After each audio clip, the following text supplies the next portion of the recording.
Kendrick on the ground. He managed to close in, grab Kendrick by the waist, but the boy stayed on his feet, snarling that Ray wasn't going to do whatever he pleased. Then Kendrick tried to grab hold, but Ray twisted, spun him around, and hurled him straight into the flames. The audience was confused, wondering if Kendrick had broken his bones. How was this skinny kid so strong?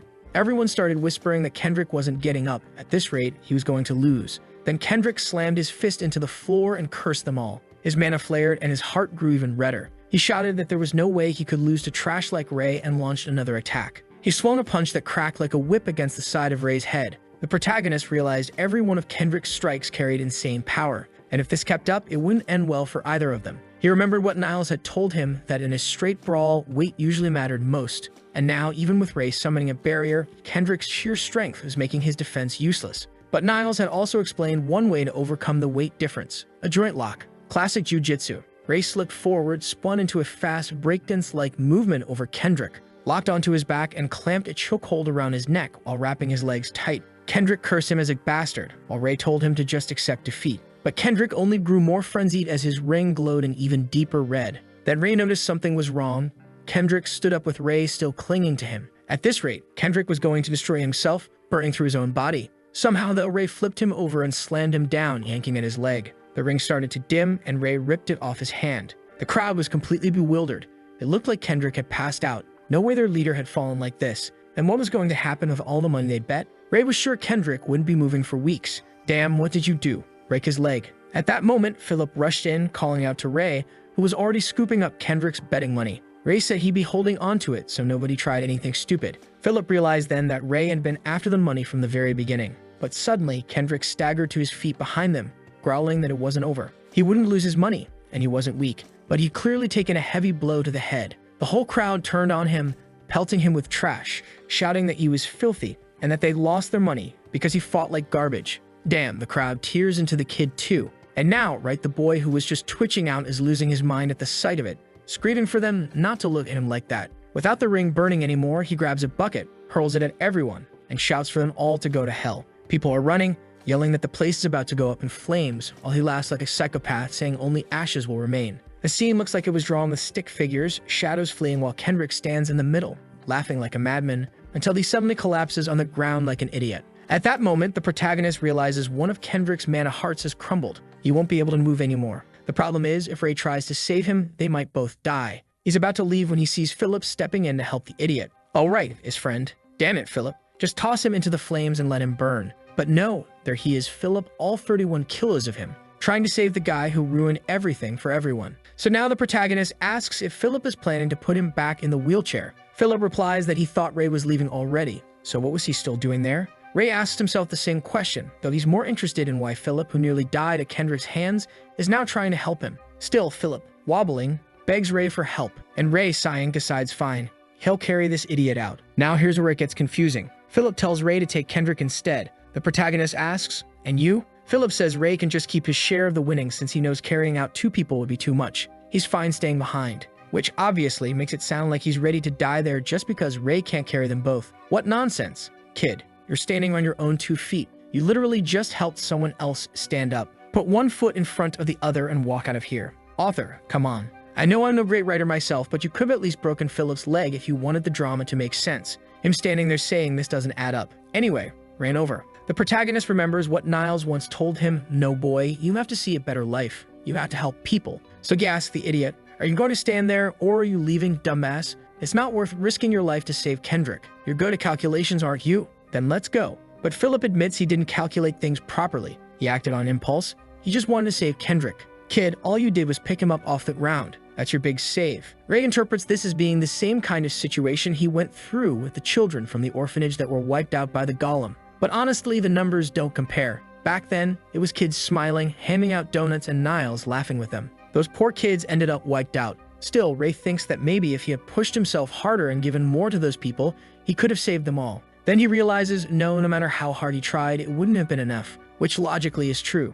Back in the arena, Philip asks if the protagonist will help him too. Ray says of course he will. Besides, they should stay in this section because it looks like the fire isn't spreading here. Suddenly, Ray rips off his shirt and says the biggest problem now is inhaling too much smoke. He starts using a spell, probably to purify the air, Philip, confused, stares, but Ray just tells him to cover his mouth with the shirt. Philip obeys, realizing this is why Ray seems so fascinated with magic. If he could create water, maybe he really could escape the flames. But Ray warns him there's a limit to how much magic he can use. But now Ray wants Philip to answer what he thinks a friend really is. Of course, the boy wants to know why that even matters at a time like this. Ray explains that a friend is a friend. Everyone knows what a friend is, damn it. Philip pushes him, saying if he already knows, then he should define himself. Ray answers that a friend is someone you've known for a certain amount of time. Philip's expression shifts, and at that moment he understands why Ray always seems so strange to him. He replies that Ray isn't completely wrong, but something is missing. A true friend is someone who would help you without expecting anything in return, and you would do the same for them. That's what being a friend really means.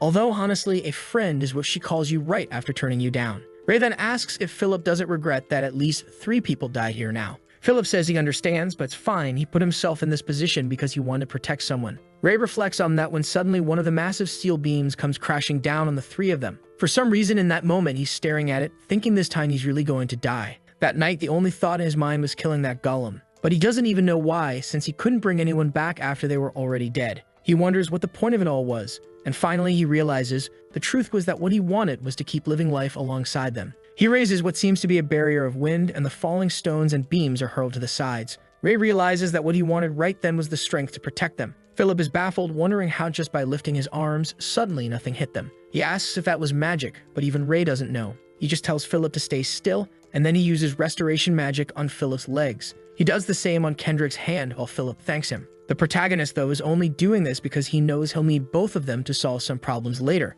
On top of that, he wants to test the limits of white mana. Philip then asks what they're supposed to do now. The fire isn't going to stop. Ray says they'll get out, but Philip calls it madness. Did he have another spell up his sleeve? Ray answers no. All they have to do is wait until the fire has nothing left to burn, which basically means they're not leaving. They're just staying put. Outside, the NPCs are baffled. Their whole base was burning down in front of everyone. The donut eater in the group says it's Kendrick's fault for being a failure and setting everyone on fire. Looks like this was the mana of another gang. He waves goodbye, saying they can deal with this mess themselves. The kid keeps cursing at Jeffrey and Watson. Everyone abandoned the group. Meanwhile, a few kids are crying too, probably the one who had brought Philip since he left him behind. But suddenly, he stops crying. Through the smoke, something starts to emerge. All-Star busts through the wreckage, and the kid points, shouting that someone's coming out of there. It's Ray's silhouette, and right behind him are the other 2. Obviously, they all survived. Out of nowhere, Ray already calls for a fight, saying that anyone who doesn't accept the result of the duel can settle it with him.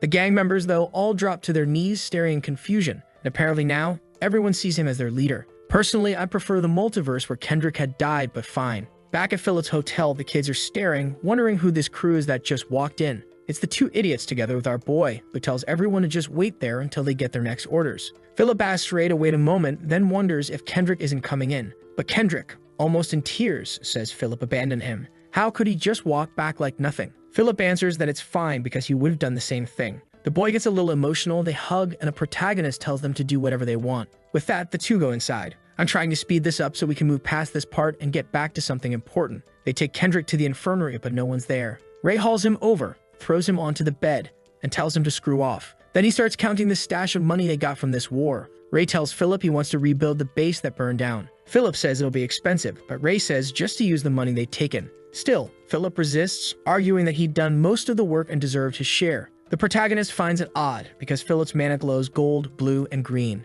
He asks if Philip's worried about him, but Philip says no. He knows Ray is the strongest in Sector 49. He just thinks splitting the money fairly is the right thing to do instead of Ray burning through all his own share to rebuild everything. Right then, one of the kids bursts in, saying the other gangs had shown up with their subordinates. Philip is shocked, but Ray is eager to deal with it. He knows these 2 gangs will just keep being a problem. He swings the door open, saying they'll get their share of the dividends right now. Outside, Watson on the left says he thought they had died, and Jeffrey on the right, bald-headed, demands to know how they survived that fire. Of course, they were both there because they weren't happy that Ray's crew had walked away with all the betting money. They accused Philip of rigging the fight, cheating everyone, and that's why they were demanding the money back before things escalated into a brawl. Ray admits they're right. Some of the money did belong to them. He tosses them a single coin, saying that's all that was left of their bets. If they wanted the rest, they'd have to take it by force because that's how things work on the street. The bald one loses his patience. Ray immediately tells Philip to head back to the building work. The 2 leaders rush in to attack, even though Ray knows his body isn't in the best condition right now. But that doesn't matter, because in that instant, he slips his finger into the ring. Suddenly, power surges, his arm lashes out and shatters both their weapons. The two are left stunned, unable to understand what